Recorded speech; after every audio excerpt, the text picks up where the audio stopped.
Bonsoir à toutes et à tous et bienvenue dans ce nouvel épisode sur l'acte sexuel, la partie 2.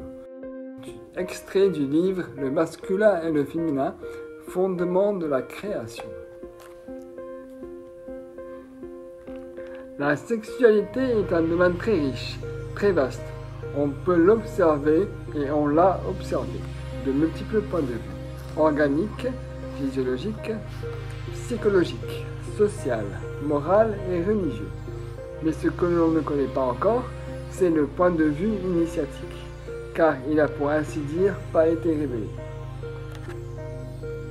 J'ai entendu parler de certaines expériences faites par des chercheurs et des médecins. Par exemple, afin d'étudier tous les phénomènes physiologiques qui se produisent pendant l'amour, ils appliquent des électrodes sur diverses parties du corps de deux volontaires, un homme et une femme.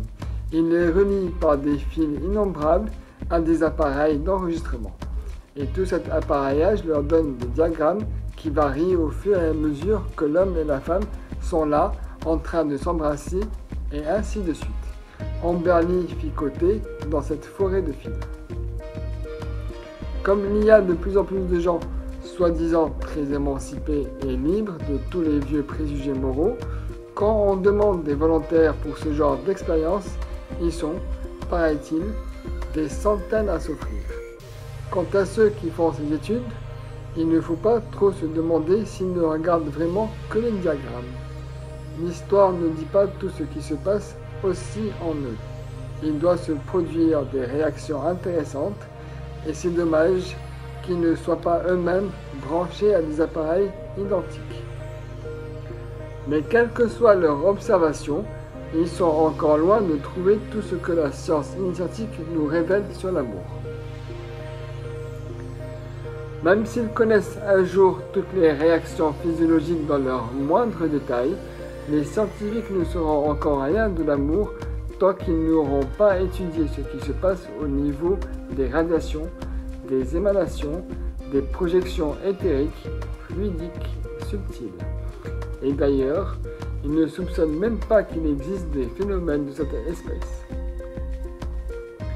Eh bien moi, c'est ce côté-là de l'être humain qui m'intéresse, car c'est le plus important. Ce qui est le plus important dans l'acte sexuel, c'est de savoir dans quelle direction sont projetées les énergies, ce qu'elles partent faire dans le monde comme dégâts et destruction, ou comme construction et réalisation, et qui s'appropriera ces énergies. Est-ce que ce ne sont pas des éruptions volcaniques qui iront retomber sur la tête de certains et ensevelir des villes entières, symboliquement parlant? Alors, voilà ce que doivent savoir les hommes et les femmes.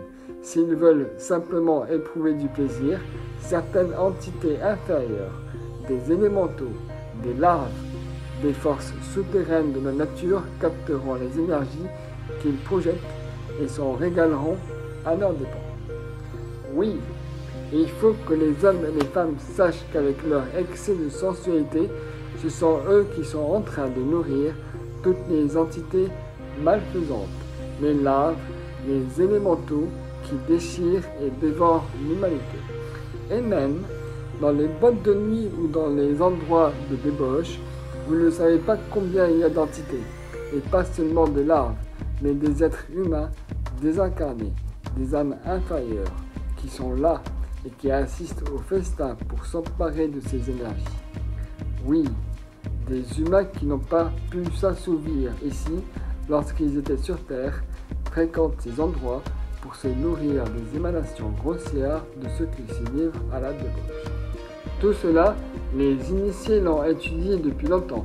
Si le but de l'amour est inférieur, si l'homme et la femme cherchent seulement le plaisir, sachez qu'ils ouvrent en eux-mêmes une porte par laquelle les entités inférieures se faufileront. Et alors, quel dommage, quel ravage elles vont faire en très peu de temps, tandis que l'amour spirituel chasse les entités nocives, mais nourrit les anges et les archanges qui veulent, au contraire, sauver l'humanité. Les énergies de l'amour sont des énergies divines qui doivent retourner vers le monde divin. Lorsque ceux qui s'aiment sont conscients de cette vérité, des quantités de forces intelligentes dans la nature dirigent ces énergies et les utilisent pour le bien de l'humanité tout entière, et même de tout le cosmos, car ce sont des énergies vivantes, formidablement vivantes. C'est donc d'abord le but qui compte, et si l'homme et la femme s'unissent avec la conscience de la grandeur de cet acte, ils peuvent, avec toutes ces énergies, faire un travail gigantesque. Des anges, des entités supérieures bénéficient de ces énergies et viennent aider ces deux êtres qui s'embellissent et se renforcent sans arrêt.